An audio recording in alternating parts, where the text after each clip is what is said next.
नमस्कार विद्यार्थियों, वंदे वाणी हिंदी साहित्य चैनल में आप सभी का स्वागत है। आज हम कबीर ग्रंथावली में जो प्रारंभिक 10 पद है उनमें से जो है चौथा पद है वो आज पढ़ेंगे। 1 से 3 तक हमने पिछली क्लास में पढ़ लिया था। आज हम चौथा पद पढ़ेंगे।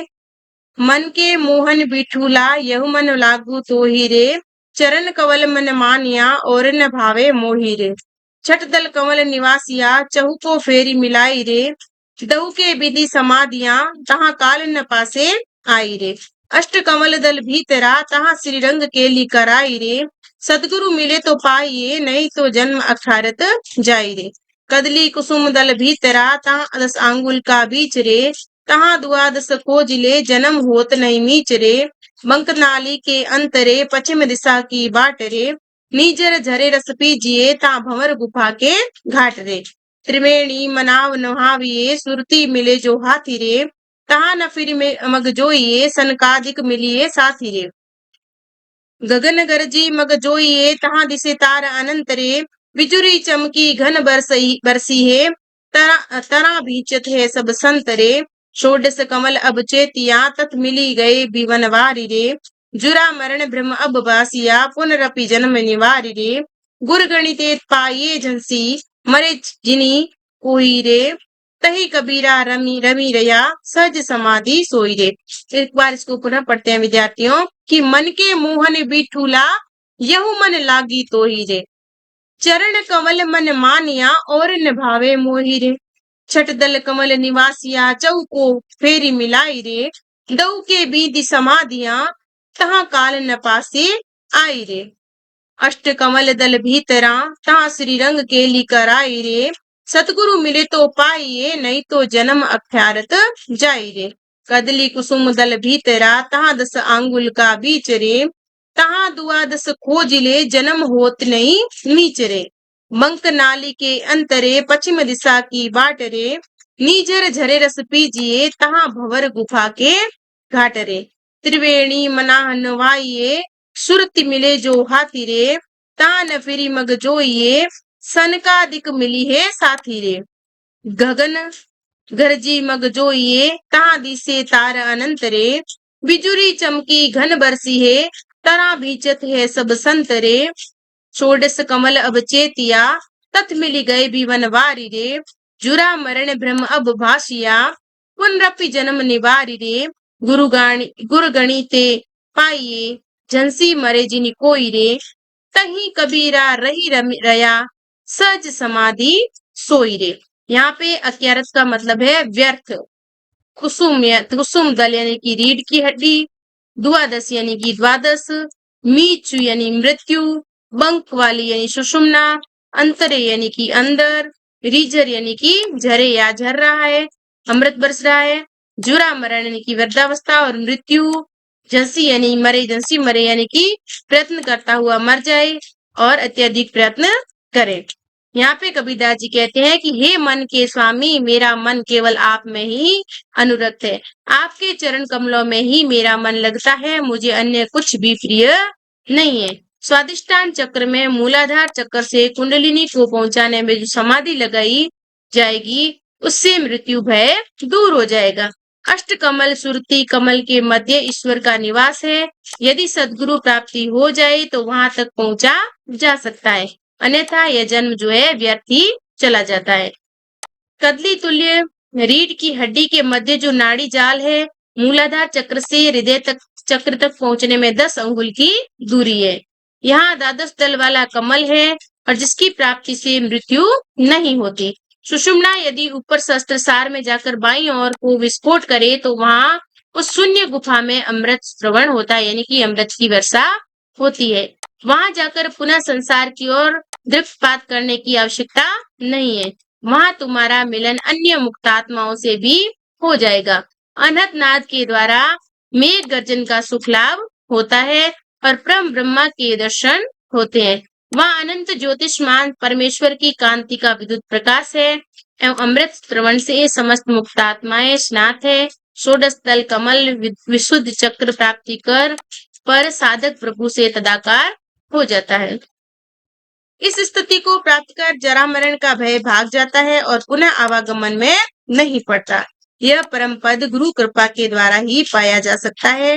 वैसे चाहे कोई कितना भी भगीरथ प्रयत्न करे, उसकी प्राप्ति नहीं कर सकता। कबीर तो अब उसी परम पद का लाभ सहज समाधि द्वारा कर रहा है। यहाँ पे कबीरदास जी कहते हैं कि जिस पद को जो है बहुत ही प्रयत्न के द्वारा भी नहीं पा सकते, उसको जो है कबीरदास जी ने सहज समाधि द्वारा पा लिया है।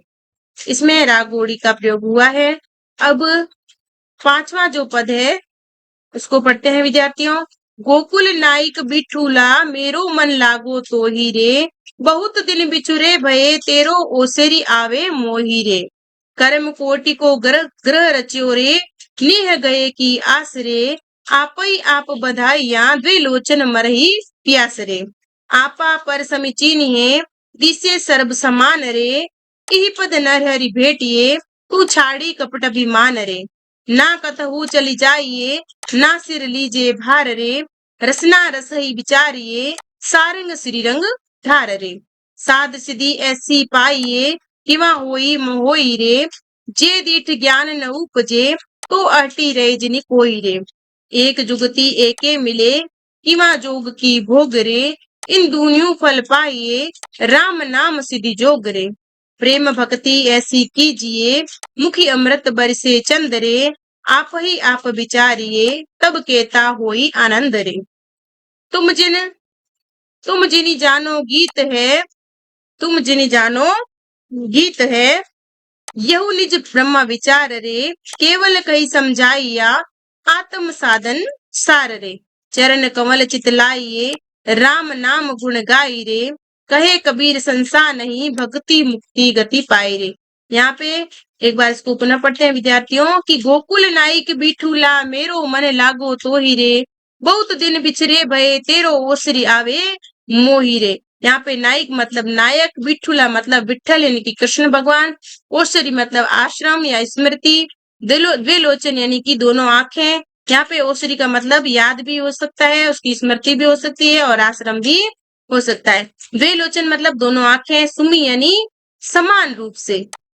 यहाँ पे कबीरदास जी कहते हैं कि हे गोकुल नायक विठल प्रभु, मेरी आपसे प्रीति हो गई है, आप मेरे से बहुत समय से पिछुड़ गए हो, यानी कि आत्मा परमात्मा से बहुत समय पूर्व अलग हो चुकी।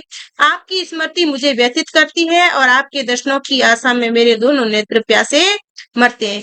यानी कि यहाँ पे क्या कह रहे हैं कि तेरो ओसरी आवे मोहि रे, मतलब तुम्हारी जो स्मृति है वो हमें आ रही है। यहाँ पे कबीरदास जी कह रहे हैं कि कर्म कोटि को ग्रह रचो, निह गयो रे आस रे, आप ही आप बंधाइया द्विलोचन मरिए प्यास रे, मतलब तुम्हारे दर्शन के लिए मेरी दोनों आंखें तरस गई है, मेरे दोनों नेत्र प्यासे मर रहे। मैं स्वयं ही इस जगत के बंधन में बंध गया हूँ, जिसके फलस्वरूप स्नेहहीन व्यक्तियों से मैंने प्रेम संबंध स्थापित करने का प्रयास कर लिया है और विविध कर्मों का तंतु जो है ताना है। आगे कबीरदास जी कहते हैं कि वह सर्वत्र व्यापी जो प्रभु है, सबको समान रूप से दृष्टिगत होता है। यहाँ पे कह रहे हैं कि एक जुगति एके मिले, किवा जोग की भोग रे, इन दिनों फल पाइए, राम नाम सिद्धि जोग रे। यहाँ पे कबीरदास जी कहते हैं कि हे मनुष्य, तू जो है यहाँ पे जो है ईश्वर से तू प्रेम स्थापित कर, क्योंकि मैं स्वयं इस जगत में बंधन में बंध गया हूँ, जिसके फलस्वरूप स्नेहहीन व्यक्तियों से मैंने प्रेम संबंध स्थापित करने का प्रयास कर। विविध कर्मों का तंतु ताना। आगे कबीरदास जी कहते हैं कि वह सर्वत्र व्यापी प्रभु सबको समान रूप से दृष्टिगत होता है तथा जिस रूप में वह सृष्टि के कण कण में व्याप्त है, उसी भांति स्वयं मैं भी अतः अपने भीतर ही प्रभु को खोजने की चेष्टा करनी चाहिए, अन्यत्र नहीं। यहाँ की कबीरदास जी कहते हैं कि घट घट में जो है प्रभु का निवास है और प्रत्येक व्यक्ति के हृदय में ही प्रभु निवास करते हैं, इसलिए इसको अन्यत्र खोजने की कोई भी आवश्यकता नहीं है। अतः हे मनुष्य, तुम कपट एवं मिथ्या अभिमान का परित्याग कर अपना पूर्ण समर्पण प्रभु के चरणों में कर दे। उस प्रभु की खोज में न तो इधर उधर भटकने की आवश्यकता है और न शीश पर शास्त्र ग्रंथों का बोझ ढोने की। केवल जीवा से प्रेम सहित उस प्रभु का ध्यान करते रहो। साधना से ही ये सिद्धि प्राप्त हो सकती है अथवा उस प्रभु से प्रेम द्वारा पूर्ण तादात्म्य में स्थापित कर ही उसका साक्षात्कार आनंद प्राप्त किया जा सकता है। यदि मनुष्य की दृष्टि ज्ञान पूर्ण नहीं है तो वह संसार में ही भटकती रहती है। अनन्य साधना से ही उस परम तत्व एवं अविनाशी ब्रह्मा की प्राप्ति हो सकती है अथवा एक ही समय में एक ही साधना की जा सकती है। भोग की अथवा योग की, अर्थात योग और भोग का असंपृक्त होना वांछनीय है। यहाँ पे कबीरदास जी कह रहे हैं कि आप विचारिए, यहाँ पे प्रेम भक्ति ऐसी कीजिए, मुख अमृत बरसे चंद्रे, आप विचारिए तब कहता होई आनंद रे। तुम जिन जानो गीत है यऊ निज ब्रह्मा विचार रे, केवल कई समझाइया आत्म साधन सार रे। चरण कमल चित लाइए, राम नाम गुण गाई रे, कहे कबीर संशा नहीं, भक्ति मुक्ति गति पाई रे। यहाँ पे कबीरदास जी कहते हैं कि यदि मनुष्य की दृष्टि ज्ञानपूर्ण नहीं है तो वो संसार में ही भटकती रहती है, अनन्य साधन से ही उस ब्रह्म तत्व एवं अविनाशी ब्रह्मा की प्राप्ति हो सकती है, अथवा एक समय में एक ही साधना की जा सकती है, भोग की अथवा योग की, अर्थात योग और भोग का असंपृक्त होना वांछनीय है। राम नाम जपने से यह सिद्धि प्राप्त हो सकती है कि योग और भोग दोनों का आनंद प्राप्त हो। भाव यह है कि यदि मनुष्य कुंडलिनी को ब्रह्म रंध्र में पहुंचा दे और वहां से स्रवित अमृत का पान कर ले तो वह अमर हो जाएगा और मुक्त हो जाएगा। कबीरदास जी कहते हैं कि हे सांसारिक मनुष्यों, तुम यह समझते होंगे कि यहाँ कबीर ने तो यूं ही मनोरंजनार्थ गीत गाया है, वस्तुतः यह तो मेरा स्वयं का ब्रह्म संबंधी दृष्टिकोण है। मैंने तो केवल आत्म साधना की विधि का कथन मात्र किया है। यदि आप राम नाम स्मरण कर उनके चरणों में प्रेम पूर्वक अपने चित्त का विनियोग कर देंगे तो निसंदेह ही भक्ति के द्वारा मुक्ति प्राप्त हो जाएगी। यहाँ पे इस पद में कवि ने कुछ स्थलों पर योग साधना और विविध प्रक्रियाओं का उल्लेख किया है, किंतु वे विशेष महत्व प्रेम भक्ति को ही दे रहे हैं। इस पद में उत्तरार्ध से भली भांति स्पष्ट है, राग घोड़ी का प्रयोग हुआ है। अब हमारे जो छठा पद है उसको पढ़ लेते हैं कि अब मैं पाई बो ब्रह्मा ज्ञान, सच समाज सुख में रही वो कोटि कलप विश्राम। गुरु कृपाल जब कीनी हृदय कमल विगासा, भागा ब्रह्म दसों दिश सूझा परम ज्योति प्रकाशा। मृतक उठ्या धनक कर लिए काल अहेड़ी भागा, उदया सूर निष्किया पयाना सोबत थे तब जागा। अविगत का अकल अनुपम देखा कहता कया न जाई, सैन करे मन ही मन रहसे गूंगे जान मिठाई। कूप बिना एक तरबर फलिया बिन कर तूर बजाया, नारी बिना नीर घट भरिया सहज रूप सो पाया। देखत कांच भया तन कंचन बिन बानी मन गमाना, उड़या विहंगम खोज न पाया जू जल जल ही समाना। पूजा देव बहुरी नहीं पूजो न्याय उदिक नाऊ, भागा ब्रह्म ये कही कहता आए बहुरी न आऊं। आपे में तब आपा निश्चय अपन पे आपा सूझा, आपे कत सुनन पुनि अपना अपन पे आया बुझाया। बुझिया अपने परचे लागी तारी अपन पे आप समाना, कहे कबीर जी आप विचारे मिट गया आबन जाना। यहाँ पे एक बार इसको पुनः पढ़ते हैं विद्यार्थियों कि अब मैं पाई बो ब्रह्म ज्ञान, सज समाज सुख में रही वो कोटि कलप विश्राम। गुरु कृपाल जब कीनी हृदय कमल विकासा, भागा ब्रह्म दसों दिस सूझा परम ज्योति प्रकाशा। मृतक उठ्या धनक कर लिए काल अहेड़ी भागा, उदयासूर निष्किया पयाना सोवत थे तब जागा। अविगत अकल अनुपम देखा कहता कहिया न जाई, शयन करे मन ही मन रहसे गूंगे जान मिठाई। कूप बिना एक तरबर फलिया बिन कर तूर बजाया, नारी बिना नीर घट भरिया सज रूप सो पाया।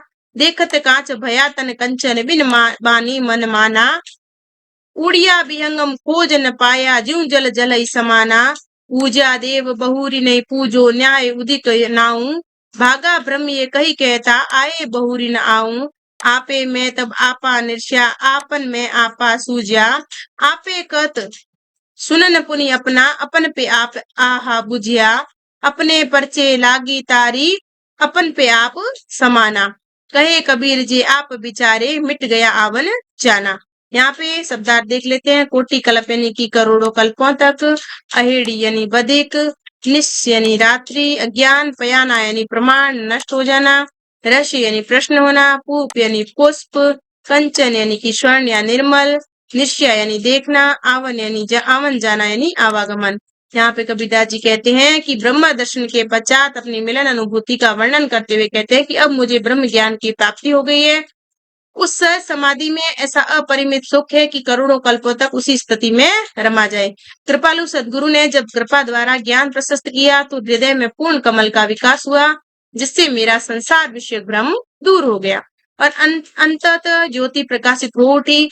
मेरा समाप्त आत्मज्ञान पुनः जीवित हो उठा और प्रभु मिलन के लिए प्रयत्नरत हो गया, जिससे काल रूपी बधिक जो संसार का वध करता है डर कर भाग गया। जब मैं इस प्रकार चेतनावस्था में आ गया तो ज्ञान सूर्य का उदय हुआ और अज्ञान निशा समाप्त हो गई। इस स्थिति में मैंने उस अगम्य अनादि अनुपम प्रभु के दर्शन किए और उस अदर्शनानंद का वर्णन अवर्णनीय है, जिसका वर्णन नहीं किया जा सकता। जिस भांति गूंगा मिठाई के स्वाद का आनंद मन ही मन भोगता है, उसकी अभिव्यक्ति नहीं कर सकता। केवल मात्रा इंगित आदि उसे ही इसी से प्रतिष्ठि प्राप्त करनी पड़ती है। वही दिशा मेरे उस आनंद की अभिव्यक्ति देने में है। यहाँ पे कबीरदास जी कहते हैं कि जब मुझे जो है मेरे प्रभु अनुपम प्रभु के दर्शन हुए तो उसका मैं वर्णन नहीं कर सकता। मैं उसका वर्णन उसी प्रकार नहीं कर सकता जब गूंगे को कोई मिठाई दी जाती है तो वह उसके स्वाद का वर्णन नहीं कर पाता। उसी प्रकार मैं भी मेरे प्रभु के जो मिलन का जो वर्णन है वो नहीं कर पाता। यह जो कुछ भी अभिव्यक्ति की है वह तो उस आनंद दशा से सूचक इंगित मात्र ही है। ऐसा लगता है कि जिस भांति कोई वृक्ष बिना पुष्प के ही फलित हो गया है, अर्थात वह अशरीरी होकर भी शोभा युक्त था। यानी कि मेरे प्रभु जो मेरे को दर्शन दिए थे उनका कोई भी शरीर नहीं था, वो निराकार थे, अशरीरी थे, फिर भी उनकी शोभा जो है वो अलौकिक थी। जिनके बिना हाथ के ही वाद बजाकर ध्वनि की अर्थात वह बिना कारण कार्य करने में समर्थ है। विद्यार्थियों, यहाँ पे बिना हाथ के ही कार्य हो रहे हैं, यानी कि कारण के बिना भी कार्य हो रहा है, तो यहाँ पे विभावना अलंकार है। माया रूपी नारी के बिना हृदय घट ज्ञान जल से परिपूर्ण हो गया है। मैंने उस परम प्रभु के दर्शन प्राप्त किए, देखते ही देखते क्षण भर में मेरा कांच तुल्य पार्थिव शरीर कंचन की शुद्धता में परिणित हो गया। आत्मा रूपी हंस जाकर परमात्मा से उसी भांति मिल गया जिस भांति से जल जल में जाकर एक मेघ मिल जाता है।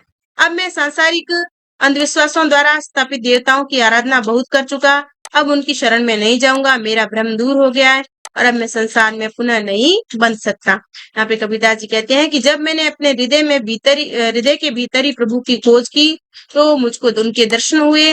इस प्रकार अपनी आत्मा में ही परम तत्व से साक्षात्कार हुआ। यहाँ पे कबीरदास जी कहते हैं कि यहाँ पे जो ईश्वर का जो साक्षात्कार हुआ वो मेरे हृदय में ही हो गया। आत्म तत्व से परिचय होते ही मैं भवसागर तर गया और आत्मा का परमात्मा से मिलन हो गया।